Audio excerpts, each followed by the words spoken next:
Hello नमस्कार साथियों, मेरे चैनल में आप सबों का स्वागत है।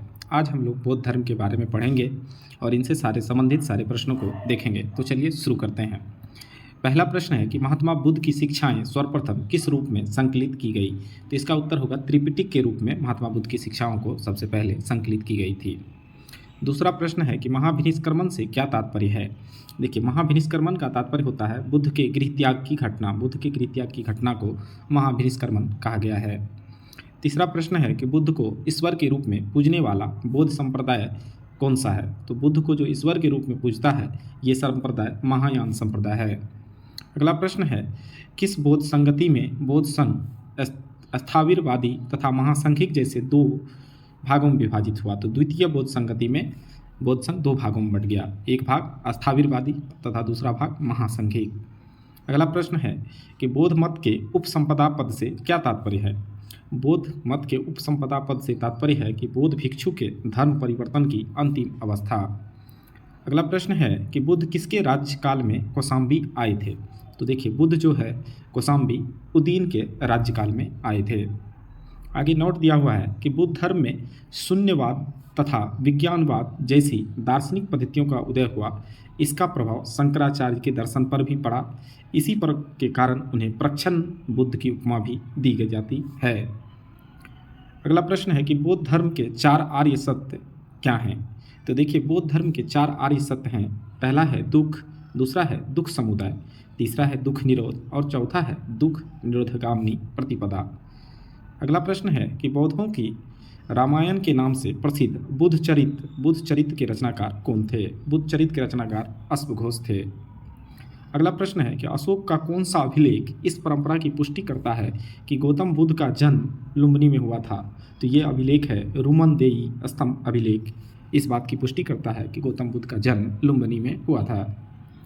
अगला प्रश्न है कि बौद्ध धर्म के महायान और हीनयान संप्रदायों में सर्वाधिक मौलिक अंतर क्या है? तो देखिए, सर्वाधिक मौलिक अंतर है देवी देवताओं की पूजा।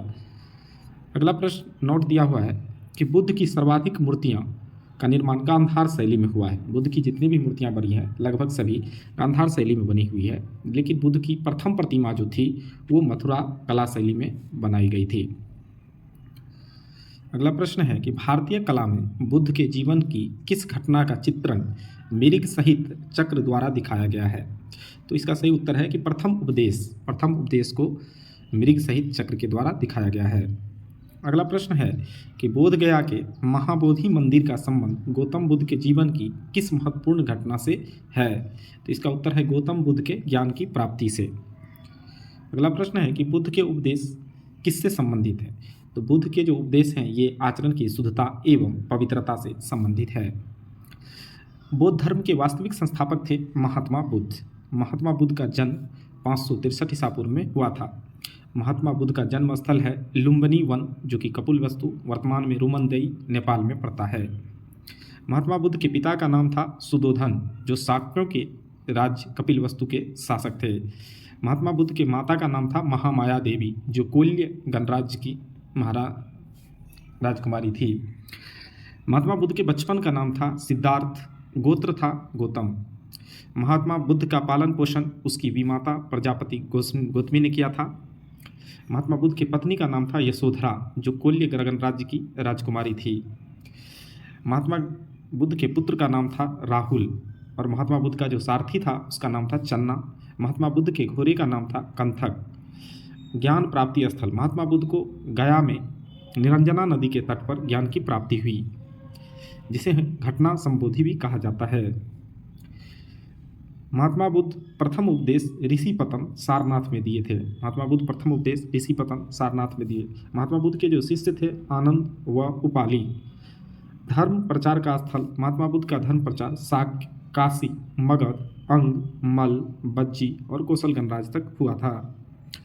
महात्मा बुद्ध का जीवन का अंत, जिसे महापरिनिर्वाण कहा जाता है, ये 483 ईसा पूर्व में आयु 80 वर्ष, दिन बैसाख पूर्णिमा और स्थान था कुशीनगर उत्तर प्रदेश में हुआ था। बुद्ध के जीवन काल में ही कौन संघ प्रमुख बनना चाहता था? तो बुद्ध के जीवन काल में संघ प्रमुख बनना चाहता था देवदत्त। आगे नोट है, भारत में मूर्ति पूजा की नींव बौद्ध धर्म ने रखी। भारत में जो मूर्ति पूजा की नींव रखी है वो बौद्ध धर्म ने रखी है। सर्वप्रथम बुद्ध की प्रतिमाओं का पूजन किया गया। अगला प्रश्न है कि नालंदा विश्वविद्यालय की स्थापना किस काल में हुई थी। नालंदा विश्वविद्यालय की स्थापना गुप्त काल में हुई थी और इसकी स्थापना कुमारगुप्त ने किया था। अगला प्रश्न है कि अष्टांगिक मार्ग की संकल्पना किससे संबंधित है। अष्टांगिक मार्ग जो है धर्म चक्र परिवर्तन से संबंधित है। अगला प्रश्न है कि बौद्ध संघ में भिक्षुनी के रूप में स्त्रियों के प्रवेश की अनुमति बुद्ध द्वारा कहाँ दी गई थी। तो ये वैशाली में दी गई थी महिलाओं को प्रवेश की अनुमति। अगला प्रश्न है कि सम्राट अशोक ने अपने पुत्र महेंद्र और पुत्री संघमित्रा को बौद्ध धर्म के प्रचार प्रसार के लिए श्रीलंका भेजा था। सम्राट अशोक ने अपने पुत्र महेंद्र और पुत्री संघमित्रा को बौद्ध धर्म के प्रचार प्रसार के लिए श्रीलंका भेजा। आगे हम लोग देखते हैं बौद्ध संगतियाँ। प्रथम बौद्ध संगति 483 ईसा पूर्व में हुआ था और ये राजगृह में हुआ था। इसके अध्यक्ष थे महाकश्यप और उस समय शासक था अजातशत्रु। द्वितीय बौद्ध संगति 383 ईसा पूर्व में हुआ था और वैशाली में हुआ था। इसके अध्यक्ष थे साबक मीर और शासनकाल था कालाशोक का।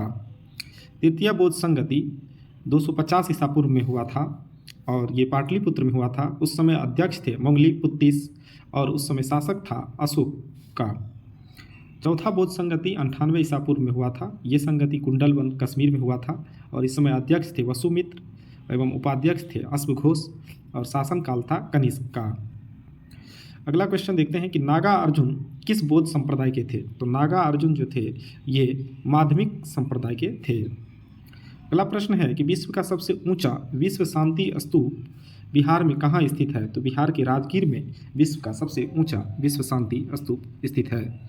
अगला प्रश्न है कि बुद्ध की 80 फीट ऊंची प्रतिमा जो बोधगया में स्थित है किसके द्वारा निर्मित की गई। तो जापानियों के द्वारा निर्मित की गई है। अगला प्रश्न है कि एशिया के ज्योतिपुंज लाइट ऑफ एशिया के नाम से किसे जाना जाता है। तो लाइट ऑफ एशिया के नाम से गौतम बुद्ध को जाना जाता है। अगला प्रश्न है कि शून्यता के सिद्धांत का सर्वप्रथम प्रतिपादन करने वाले बौद्ध दार्शनिक कौन थे। तो इसका उत्तर होगा नागार्जुन।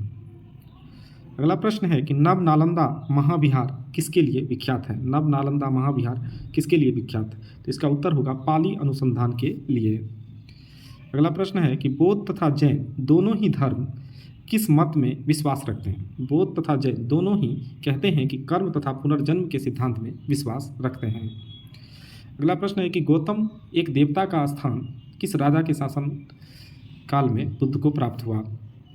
तो ये कनिष्क के शासन काल में बुद्ध को एक देवता का स्थान प्राप्त हुआ। अगला प्रश्न है कि बुद्ध की खरी प्रतिमा किस काल में बनाई गई थी। तो बुद्ध की खरी प्रतिमा जो है ये कुषाण काल में बनाई गई थी। अगला प्रश्न है कि प्रथम शताब्दी ईस्वी में किस भारतीय बौद्ध ने भिक्षुक को चीन भेजा गया था। तो नागा अर्जुन को चीन भेजा गया था। आगे हम लोग देखेंगे त्रिपिटक। त्रिपिटक जो है ये 3 हैं, सुत्त पिटक, विनय पिटक और अभिधम पिटक। तो सबसे पहला हम लोग इसमें देखते हैं सुत्त पिटक। ये पिटकों में बृहत्तम है और इसमें जो है बुद्ध के उपदेशों संवादों का संकलन है।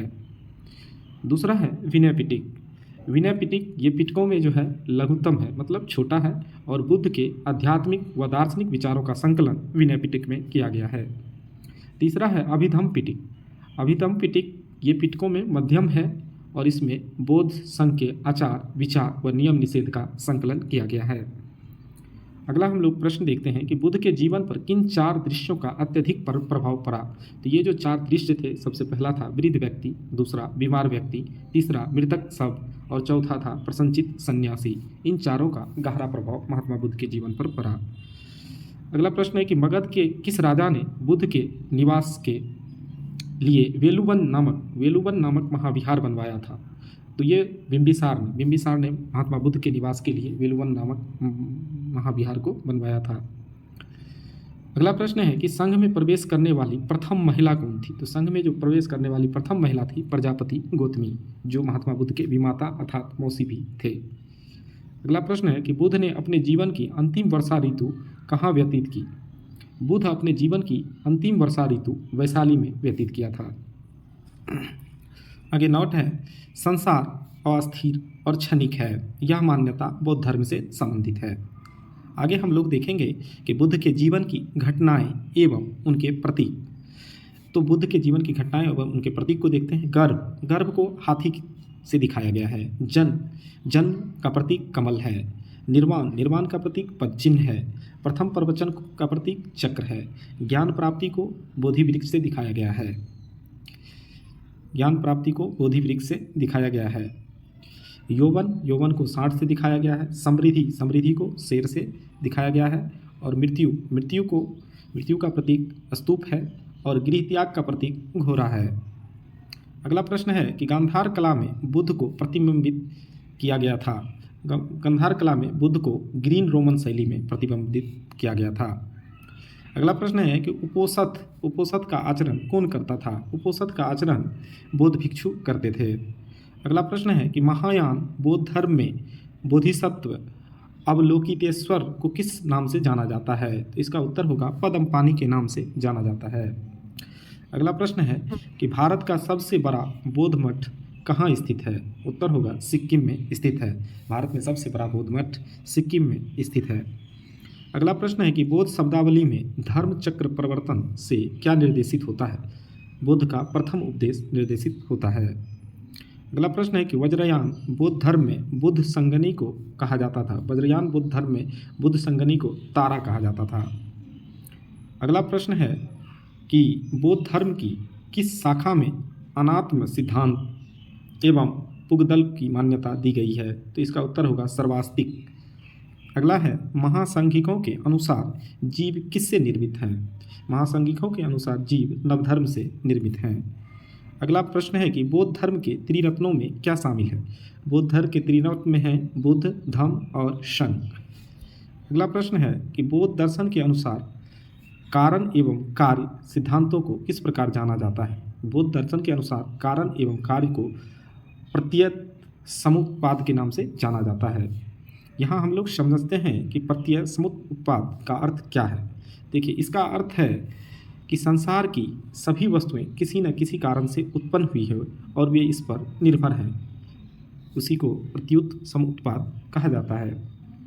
आगे है बौद्ध धर्म की महायान शाखा औपचारिक रूप से कनिष्क के शासनकाल में प्रारंभ की गई थी। बौद्ध धर्म की महायान शाखा औपचारिक रूप से कनिष्क के शासनकाल में शुरू की गई थी।